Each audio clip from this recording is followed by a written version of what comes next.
Cola Wars case. The profitability of the CSD industry was supported by a number of key elements.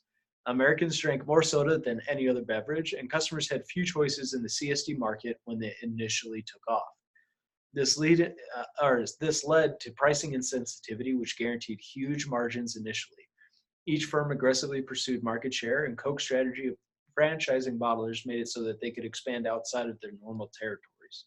Suppliers easily produced soft drinks with high margins due to the inexpensive ingredients, which drove up profits. New entrants benefited from Coke and Pepsi's established presence in the market, and since Pepsi mainly distributed through retail outlets and Coke used fountains as their main distribution model, there was less competitive pressure on distribution between the main players.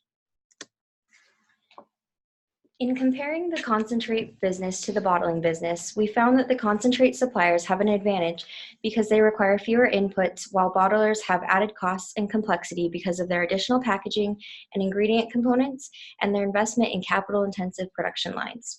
The concentrate producers have a simpler process of blending the raw ingredients and sending the mixture to the bottler, which requires less capital, overhead, and labor. A concentrate plant is also able to cover a large geographic area, which is advantageous to maximizing profits. A concentrate producer's most significant costs are advertising, promotion, market research, and bottler support, but these areas are integral in negotiating reliable supply and low prices with their suppliers.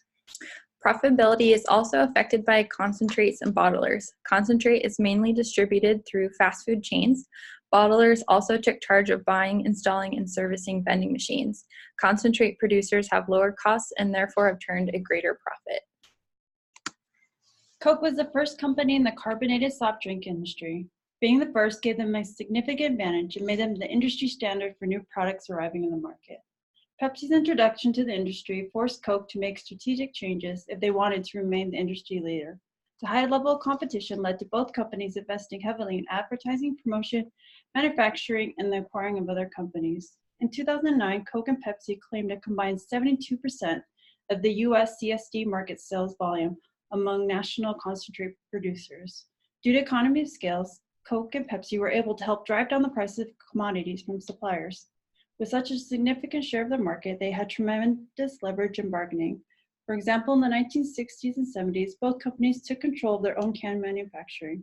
Metal cans soon became a commodity, and as of 2009, there are only 4 aluminum can manufacturers still in business, leaving stiff competition for very few contracts.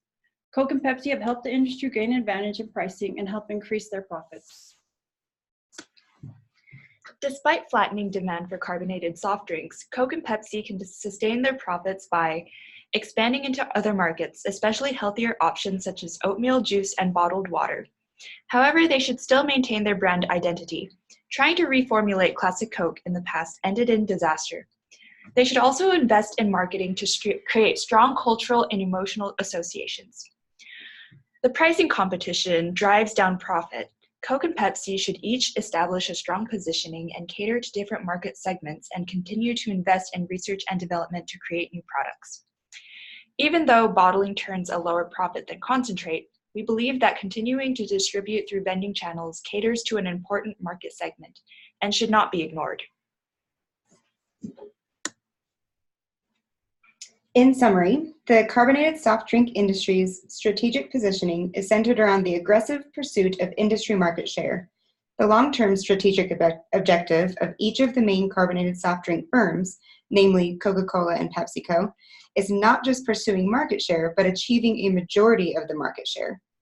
The framework of the 5 forces that shape industry competition supports the strategic positioning of these firms. Specifically, by absorbing a majority of the market share, the 2 major carbonated soft drink firms have increased the bargaining power of the buyers, increased the bargaining power of the suppliers, decreased the threat of substitute products or services, and increased the rivalry amongst these 2 existing competitors while encouraging and affording competition based not solely on price, which in the end mutually benefits their own bottom lines.